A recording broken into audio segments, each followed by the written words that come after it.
सुप्रभात विद्यार्थियों, मैं आपकी हिंदी की शिक्षिका निशा। जैसे कि आपको पता है, हम आपका पाठ 15 पढ़ रहे थे जिसका नाम था प्रेमचंद। प्रेमचंद जी के बारे में हमने पढ़ा कि उन्होंने अपने जीवन में क्या क्या संघर्ष किए, किस तरह से उन्होंने अपने जीवन को व्यतीत किया और कितने उन्होंने दुख वगैरह जो थे वो अपने जीवन में झेले थे। अब हम थोड़ा आगे पढ़ते हैं। जैसे कि आपने पीछे पढ़ा था कि उन्होंने कुछ लेख लिखे, फिर उसके बाद उन्होंने अच्छा परिश्रम किया और फिर 1936 में उनको एक अच्छी रोशनी जो है वो मिली इस तरफ। अब इसके बाद हम पढ़ेंगे, उनकी बेचैनी इसलिए थी कि वह चाहते थे कि जीवन दीप का प्रकाश दूर दूर तक फैले। उनकी ये इच्छा थी कि जो उनके पास ज्ञान है, जो उन्होंने अपनी किताबों में लिखा है, पढ़ा है, वो हर एक पूरे देश में वो ज्ञान की बातें जो हैं वो फैलें और सभी लोग जो हैं उन तक पहुँचें। किसानों, मजदूरों, युवकों, विद्यार्थियों, स्त्रियों को, मतलब वो पूरा उनके बारे में जो भी उन्होंने देखा, सुना, समझा, वह हर एक को बताना चाहते थे कि हर एक को इस बात का पता चले। स्त्रियों से अछूत का व्यवहार, दर्दनाक कहानियाँ ये जो हैं ये उन्होंने अपने लेखों में लिखी और उन्होंने एक ऐसा संकल्प लिया कि मैं जो है, मतलब इन दुख दर्द, ये जो संसार में लोगों के साथ शोषण किया जा रहा है, उनको भेदभाव है उनमें, उनको गुलामी, रूढ़िवाद, अत्याचार किए जा रहे हैं, इन सब से हमें क्या करना है, छुटकारा दिलाना है। तो उनका यही उद्देश्य था और ये क्या करना चाहते थे कि अपने लेखों के माध्यम से हम गरीबों के जो दुख दर्द हैं उनको आगे तक पहुंचाना चाहते थे। उनके जितने भी लेख हैं, प्रेमचंद जी के जितने भी लेख हैं, उन्होंने ज़्यादातर उसमें शोषण, गुलामी, रूढ़िवाद, गाँव के जीवन के बारे में ही बताया और सत्याग्रह आंदोलनों के बारे में भी बताया था। 1934 में जब उनको लगने लगा कि उनकी तबीयत जो है वो ज़्यादा ही ख़राब रहती है और वह कुछ समय तक, ज़्यादा देर तक नहीं जिएंगे, तो उन्होंने क्या किया, दिन रात लिखना शुरू कर दिया। वो चाहते थे कि जितने भी विचार जो हैं उनके पास, जो उन्होंने देखा सुना है, वो सब कुछ अपनी किताबों में वह लिख दें। प्रेमचंद जी ने अपने पूरे जीवन में संघर्ष ही किया और इस संघर्ष की चपेट में आकर उन्होंने अपना जो स्वास्थ्य था वो खराब कर लिया, क्योंकि वह काम में व्यस्त रहते थे और अपने स्वास्थ्य की तरफ ध्यान ही नहीं देते थे। अंतिम दिन जब वो मरने वाले थे, जब उनके थोड़े से दिन रह गए थे, तो वो लास्ट के समय में क्या करते थे, संतरे का रस जो है वो लेना शुरू कर देते थे। थोड़ा सा भी परहेज़ की तरफ वो ध्यान नहीं देते थे और उनको ऐसा लगता भी था कि तंदुरुस्ती जो है वो उनसे रूठ गई है, कि अब वो स्वस्थ नहीं होंगे। कई बार उनको ऐसा लगता कि ये दुबला पतला और बीमार सा आदमी जो है वो धनपत नहीं है। क्यों? क्योंकि प्रेमचंद जी है वो हमेशा, चाहे उनको कुछ भी होता था तो वह जो है हर कार्य को करने के लिए सक्षम रहते थे, तेज थे, कुशाग्र थे और हर काम को जिंदा दिल रहकर करते थे। पर लेकिन उनकी सेहत खराब होने के कारण ऐसा जो है वो नहीं हो पाया और अंतिम समय में वह जो है बीमार पड़ गए थे।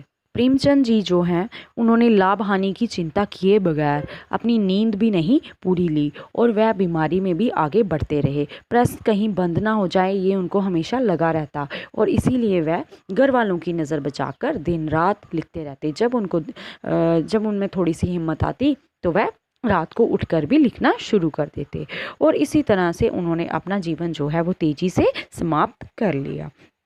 मंगलसूत्र की 20वीं सफ़े प्रेमचंद ने अपनी मृत्युशैया पर लिखा है।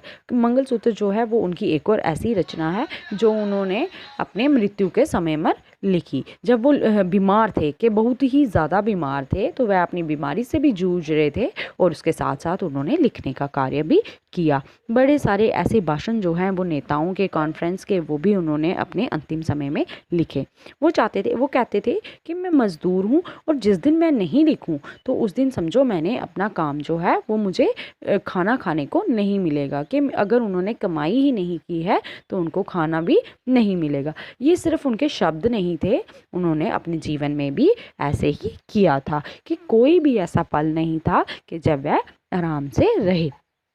फिल्मों के द्वारा जनता तक उन्होंने अपने संदेश को बड़े ही अच्छे ढंग से पेश किया और बम्बई तक उनके ये विचार जो हैं वो हर एक इंसान के पास पहुँचे। पर किंतु धनपतियों को का सहस्वास और बम्बई का प्रवास रास नहीं आया। वह उनकी अभिलाषा की पूर्ति नहीं कर पाया। लेकिन जो बम्बई की आबो हवा थी वो प्रेमचंद जी को रास न आई, क्योंकि वे शुरू से ही गांव में उन्होंने अपना जीवन बताया था और शहर में वो अपने आप को, उनकी अभिलाषाएं जो हैं वो उनके मन मुताबिक पूरी नहीं हुई। फिर से वह वापस आ गए। वही उनकी प्रेस थी, वही उनका प्रकाशन का कार्य था। फिर उन्होंने दिन रात जागकर अपना नया एक और उपन्यास लिखा जिसका नाम था गोदान।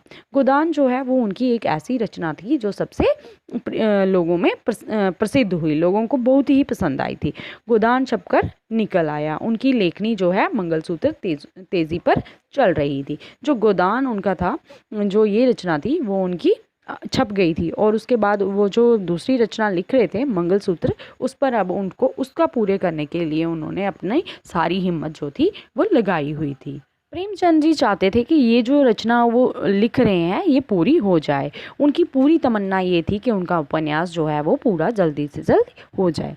मरते मरते भी उन्होंने इसी इच्छा को लेके वह लिख रहे थे कि उनका उपन्यास जल्दी से पूरा हो जाए। 4 अध्याय ही लिखे थे और उनकी तबीयत जो थी वो ज़्यादा ख़राब हो गई थी। उनको खाना भी नहीं पच रहा था। वह उनको खून के कहकहे जो है ऐसा लगता था कि अभी उल्टी होगी और खून आ जाएगा। पेट में उनके पानी भर गया था। दूध और फलों का रस जो है वो भी उनको पचता नहीं था। तो खाना जो है वो उनसे खाया ही नहीं जा रहा था और तबीयत उनकी दिन ब दिन खराब होती जा रही थी। इतने पर उनको फिर भी एक ही ललक थी कि वह जो है वह अपना लिखने का कार्य जो है वो नहीं छोड़ेंगे और इस लेख को पूरा कर कर ही दम लेंगे। उनको लिखने की इतनी इच्छा थी कि वह लिखे बगैर रह ही नहीं पाते थे। वो ये चाहते थे कि उन्होंने जो अपना जीवन देश के लिए जिया है, अपने अनुभव है, वो लोगों को अंतिम समय तक भी वह जितना लोगों को बता सकें उसके बारे में बता ले। यही इच्छा जो थी उनकी वो उनको चैन नहीं लेने देती थी। 8 अक्टूबर 1936 को रात का पिछला पहर था। तब उनकी तबीयत जो है वो ज़्यादा ख़राब हो गई और उस समय उनकी रात को मृत्यु हो गई। अभी 60 के भी नहीं हुए थे। प्रेमचंद जी की जो आयु थी वह जल्दी ही मतलब उनकी मृत्यु जो है वो हो गई। अभी वह 56 साल के थे और इतनी ज़्यादा आयु भी नहीं थी कि उनकी मृत्यु हो जाए। संयोग तो देखिए, विश्व के 3 महान उपन्यासकारों। अब यहाँ पर आगे देखें, नागार्जुन जी ने कहा है कि ये एक संयोग की बात है कि उस वर्ष मतलब 3 जो हमारे महान लेखक हैं उनका भी देहांत हुआ था, जिसमें प्रेमचंद, मैक्सिम गोर्की और शरद चंद्र जो थे इनका देहांत भी इसी वर्ष हुआ था। तो विद्यार्थियों, ये तो था प्रेमचंद की कहानी। मुझे उम्मीद है आपको इस कहानी को पढ़कर सुनकर ये प्रेमचंद जी के बारे में बहुत कुछ ज्ञान जो है वो मिला होगा कि वह किस प्रवृत्ति के मनुष्य थे, उनको किस तरह का जीवन पसंद था और वह क्या लिखना चाहते थे। अगर हम उनके उपन्यास, लेख, कहानियाँ पढ़ेंगे तो उसमें गरीबी हमें देखने को मिलेगी और देशभक्त भी मिलेंगे और जो गरीबों के साथ शोषण होता है, इस तरह की कहानियाँ आपको पढ़ने को मिलेंगी जो उनके अपने जीवन से प्रेरित होकर उन्होंने लिखी थी। मुझे उम्मीद है आपको ये पाठ अच्छी तरह से समझ आया होगा। धन्यवाद।